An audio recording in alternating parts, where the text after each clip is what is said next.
안녕하세요. 이번 시간에는 결산의 정리 분계부터 시작하도록 하겠습니다. 전 시간에 했던 거 결산의 순서 다시 정리하고 갈게요. 제일 먼저 사건이 생겼는데 그게 거래라고 판단이 되면 일단 분계를 하겠죠. 그럼 분계를 하면 분계장에 옮겨 적게 되고 그걸 이제 원장에다가 전기하게 되고 그러면 총계정 원장에 적히게 됩니다. 그래서 이제 결산일이 되면 보통 뭐 12월 31일이겠죠. 결산을 하는데 순서가 예비 절차, 본 절차, 재무제표 작성. 예비 절차의 첫 번째가 시산표를 그린다. 시산표를 그린 이유는 이 원장의 전기가 제대로 돼 있는지 검사를 하기 위해서 그린다고 말씀드렸고요.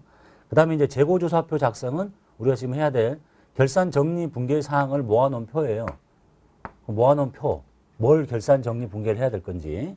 그래서 결산 정리 분계를 할 거고, 그리고 나서 이 결산 정리 분계까지를 원장에다가 또 옮겨 적으면 이제 여기는 수정하기 전 거고, 이건 이제 여기 분계까지 반영이 된 수정된 이후에 시산표가 작성이 되고, 이 시산표의 잔액을 토대로 재무상태표와 손익계산서를 그리기 위해서 모아놓는 표가 정산표라고 그랬고, 이거는 뭐 거의 쓸 일 없다.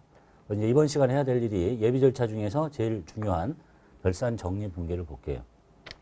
그리고 우리가 시험을 보면 이제 실무는 이렇게 진행하는 거고, 시험을 보면 이게 이제 결산 정리 분계 문제 1번부터 뭐 한 3, 4번 이렇게 나오는 문제니까 그걸 그대로 문제를 이제 푸시는 게 이제 결산 정리 분계가 되겠네요. 자, 그래서 이제 예비 절차 중에 제일 중요한 결산 정리 분계 사항이 뭔가 먼저 보겠습니다. 첫 번째가 상품 매출 원가를 분계한대요. 우리가 지금까지 1월 달부터 12월 달까지 거래가 생겼을 때 분계를 할 때는 상품을 사왔을 때는 차변의 상품, 대변의 현금 이렇게 분계를 했거든요. 근데 이걸 내다 팔았을 때 상품을 빼내지 않고 바로 그냥 매출만 이렇게 잡았잖아요. 상품 매출, 현금 받았으면 현금. 이렇게요. 4월 때는 잡혀 있는데 내다 팔 때 이렇게 일일이 분계를 안 했으니까 이제 뭘 해야 되겠어요? 기말에 한꺼번에 한다고 그랬죠. 그래서 12월 31일자로 기말 재고가 얼마 있는 걸 봐요. 그래서 기초에 있는 재고에다가 단기에 매입한 재고는 여기 다 집계가 돼 있을 거 아니야. 이게 이제 판매 가능한 상품이죠. 근데 기말의 재고를 조사했더니 기말 재고가 얼마 있더라. 이걸 빼면 이게 뭐겠어요? 이게 판매된 거잖아요. 그래서 이 판매된 금액을 계산해서 한꺼번에 분계를 하게 돼요. 그래서 이제 판매됐으니까 예를 들면 이렇게 봅시다. 기초가 재고가 20 있었고 단기에 매입한 분계를 이렇게 했더니 80이야. 그럼 판매 가능한 게 이제 100만 원인 거죠. 100원인 거죠. 그래서 기말의 재고를 조사를 해요. 이게 이제 재고 조사표에 적는 게 기말 재고잖아요. 재고를 조사했더니 기말 재고가 10 남았어요. 20에다가 80을 사왔는데 100인데 안 팔리고 남은 게 10 있으니까 결국은 팔려나간 게 90이잖아요. 이렇게 계산을 하고 이제 분계를 하면 되겠죠. 분계를 합니다. 상품을 빼내요. 한꺼번에. 팔려나간 거. 상품 90 팔려나갔습니다. 그게 뭐야? 원가잖아요. 상품, 매출, 원가. 이렇게 한꺼번에 분계한다고 그랬어요. 내다 팔 때마다 분계를 하는 게 아니라. 이해되셨죠? 이게 제일 많이 나오는 거겠죠. 모든 회사가 다 나오는 거. 그래서 이걸 찾을 때는 시험에서는 시산표를 쭉 보면요. 시산표에서 자산, 부채, 자본, 수익, 비용 쭉 나와 있는데 시산표에 상품이라는 계정을 봐요. 상품이라는 계정에 차변 잔액을 보면 여기로 따지면 지금 방금 이 상황에서 기초 재고가 10 있다 그랬죠. 단기에 매입한 게 90 있다 그랬죠. 그러면 상품 계정 차변에 이쪽 잔액에 100 이렇게 딱 찍혀 있어요. 이게 뭘 의미하냐면 기초 재고하고 단기에 매입한 게 묶여져 있는 금액이에요. 그래서 시험에서는 실무라면 기말 재고가 얼마인지 찾아봐야 되겠죠. 참고해서. 근데 시험에서는 이 상황에서 지금 12월 달 31일 시산표인데 기말 재고가 10 있습니다. 이렇게 알려줘요. 그럼 내가 이제 요 시산표에 이쪽 차변 잔액 요 금액을 보고 이거는 기초 재고와 단기 매입액의 합계니까 기말에 10 있다고요? 그러면 90만 원이 팔렸군요 하고 이렇게 분계를 하는 거예요. 그러고 나면 이 시산표가 이렇게 바뀌겠죠.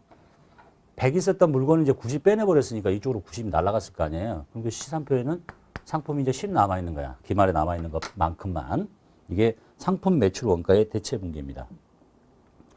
두 번째가 유형자산의 감가상각에 대한 회계 처리.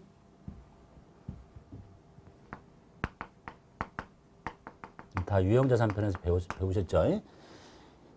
자, 유형자산이 이제 시간의 경과 또는 뭐 기술의 변화, 소모로 의해서, 사용에 의한 소모에 의해서 경제적 효益감소하니까 그걸 측정해서 재무상태표와 경영성과에 반영하는 절차. 그래서 이제 감가상각 방법, 정액법, 정률법 뭐 계산해가지고 분개를 하는 거잖아요.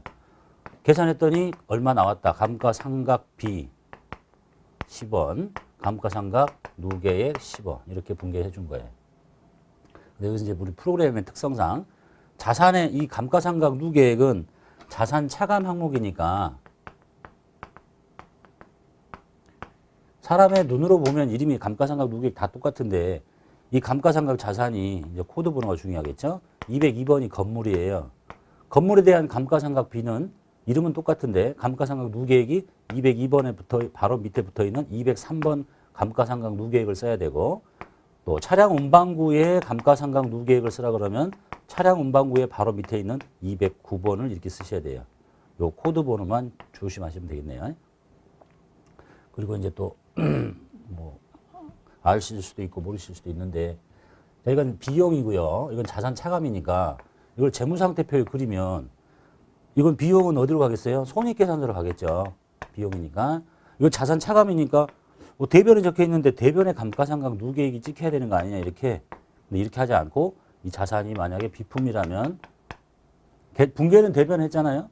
이걸 대변에 적는 게 아니야. 이게 자산이 이게 부채도 아니고 자본도 아니고 수익도 아니고 자산 차감인데 그래서 요 금액이 요쪽으로 가서 이렇게 감가상각 누계액이 마이너스로 표시가 되게 돼요. 대변에 적는 게 아니라 차변에서 음수로. 그 다음에 해야 될 게 대손 충당금에 대한 설정이 있죠.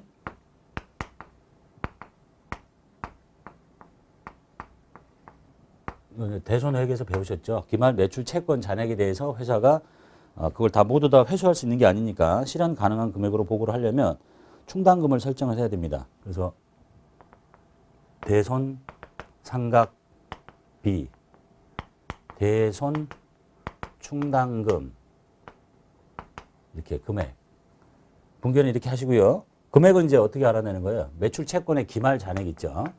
기말 잔액이 얼마냐? 기말 잔액이 예를 들어서 1000이다. 매출 채권이. 근데 우리 회사는 여기에 10%의 충당금을 설정하고 싶다. 그러면 100원을 설정을 해야 되는 거죠. 근데 기말에 남아있는 충당금이 있잖아. 충당금이 뭐 한 80 남아있더라. 그럼 추가로 20원을 계산을 해서 여기다 놓고 이렇게 분개를 하시면 되겠네요. 분개는 이미 다 배우셨으니까. 요거 이제 실제 찾을 때는요.